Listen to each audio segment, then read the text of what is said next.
Cordial saludo, estimada tutora, compañeros. A continuación expondré sobre dos procesos cognitivos básicos, como lo son la percepción y la atención. Comencemos. La percepción es cómo se interpreta y se entiende la información que se ha recibido a través de los sentidos. Según Balsebre, indica que el acto de percibir es el resultado de reunir y coordinar los datos que nos suministran los sentidos externos. Áreas cerebrales implicadas en el procesamiento de la percepción. Nuestros ojos reciben la luz, por ejemplo de la pantalla de mi PC y va hasta la córnea. Posteriormente el nervio óptico recibe esas señales y las manda directamente hacia el cerebro, que sería la sensación. Después el cerebro hace una interpretación de eso que está recibiendo. Es decir, precisamente la percepción, la interpretación que hace el cerebro acerca de lo que está recibiendo. El sentido del gusto. Se inicia el recorrido a través de las papilas gustativas.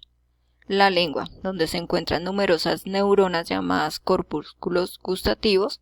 Estos se especializan en la captación de determinados sabores y en la captación de diferentes áreas de la corteza cerebral. Una vez estos corpúsculos gustativos generan un impulso nervioso, este es transportado alternativamente al nervio facial, que se encarga de los sabores dulces o amargos, y el nervio vago, donde no predomina ningún sabor. De ahí la información es transportada al encéfalo y remitida al tálamo. Desde el tálamo la información es transportada al área gustativa, que se ubica en la región inferior del lóbulo parietal y en la parte más superior del lóbulo temporal. Es donde los impulsos nerviosos procedentes de las papilas gustativas son interpretadas como sabores. El sentido del olfato. La información se inicia en las células bipolares de la pituitaria amarilla, que tiene dos extremos, el ciliado y el alargado. El ciliado localiza receptores que reaccionan ante la presencia de sustancias químicas y generan impulsos nerviosos, y el alargado que penetra en el cráneo a través de la lámina cribosa y se dirige al bulbo olfatorio. Las células bipolares son las encargadas de transportar un aroma en particular, como el alcanfor, la menta, el éter.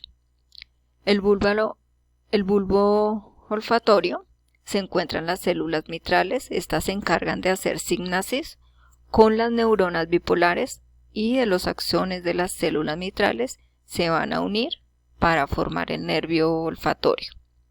Este se encarga de transportar la información al cerebro por la base del cráneo sin pasar por el tálamo. De ahí la información se divide para pasar a dos áreas olfatorias primarias, la del lóbulo de la ínsula, que está encargada del control del comportamiento, y la del lóbulo temporal, comprendida en la regulación de la memoria. Sentido del oído. La información se inicia en la cóclea, donde las células silladas generan un impulso nervioso y este es transportado al ganglio espiral.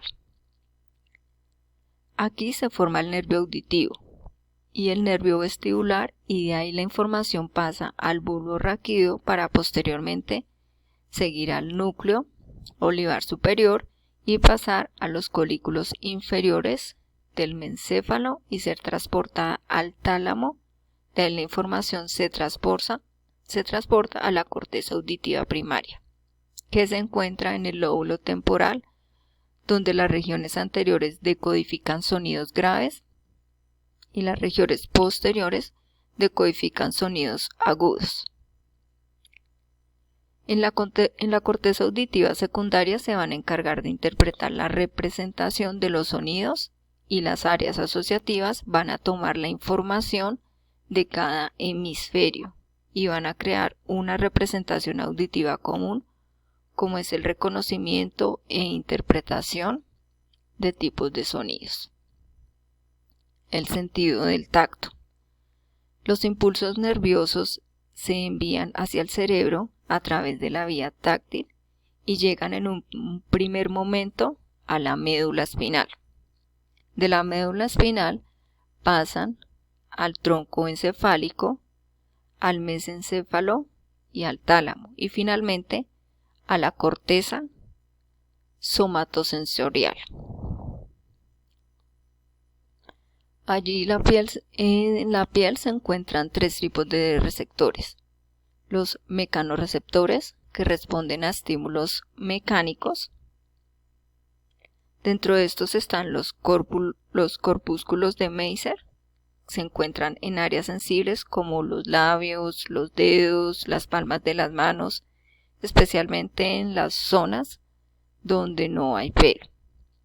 Los quimiorreceptores, que responden a estímulos químicos. Dentro de estos están los nociceptores, que se reparten por la mayor superficie corporal, especializadas en la recepción del dolor. Y los termorreceptores, que responden a estímulos térmicos. Estos se encargan de percibir el frío y se ubican en la lengua y en los órganos sexuales. Patologías o trastornos relacionados con la percepción. Una de ellas es la ilusión, que es la deformación del objeto percibido debido a una percepción falsa o a un error en el reconocimiento del objeto. Existen varios tipos de ilusiones: por falta de atención, ilusiones catatímicas, que son por deformaciones, por sentimientos y emociones, que recordamos lo que queremos. La otra es la alucinación. La alucinación son trastornos en la percepción en donde la experiencia sensorial no tiene estímulo externo y además el sujeto está despierto. Se presentan simultáneamente con las percepciones reales. Puede ocurrir en todos los sentidos: auditivos, visuales, gustativos, olfatorios, táctiles y propioceptivos. El cerebro es el que forma estos estímulos y el sujeto siente que vienen del exterior o de su interior. Hay alucinaciones fisiológicas que ocurren antes o después del sueño. Las alucinaciones por lesión, que se da por accidente. Las alucinaciones oníricas, que son lesiones del sistema nervioso. La alucinación producida por sustancias, que son unas drogas como el éxtasis, entre otros. La alucinación propias de la esquizofrenia y la psicosis, que son delirios o desórdenes mentales.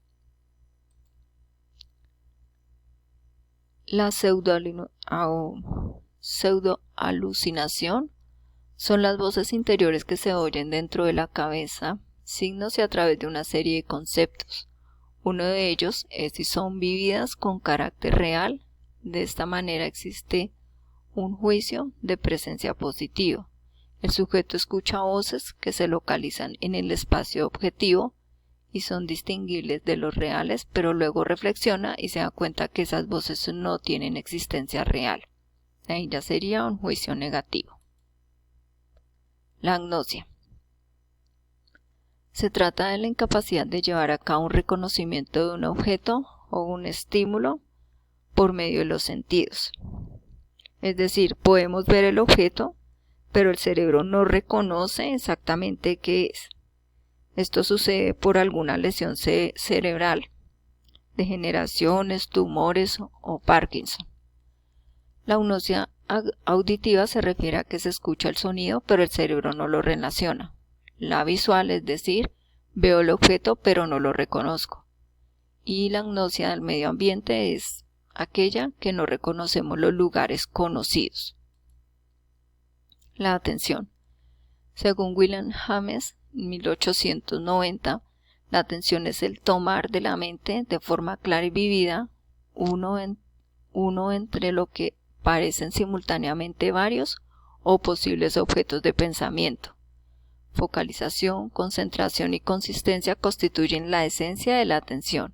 Este tipo de atención implica dejar ciertas cosas para tratar efectivamente otras.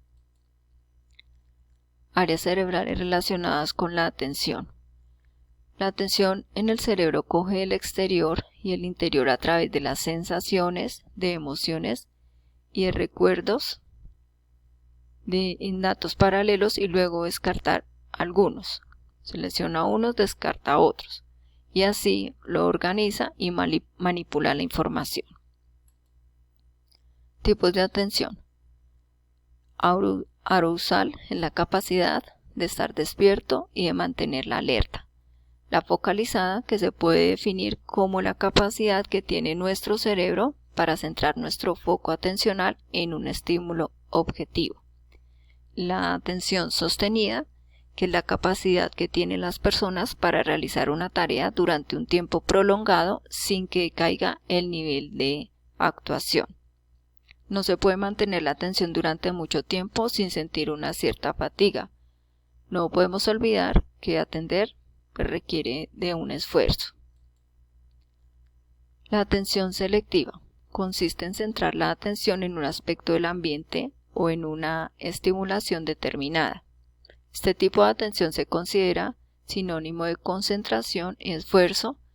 Por ejemplo, presentar al niño varios objetos y pedirle que centre su atención en uno solo.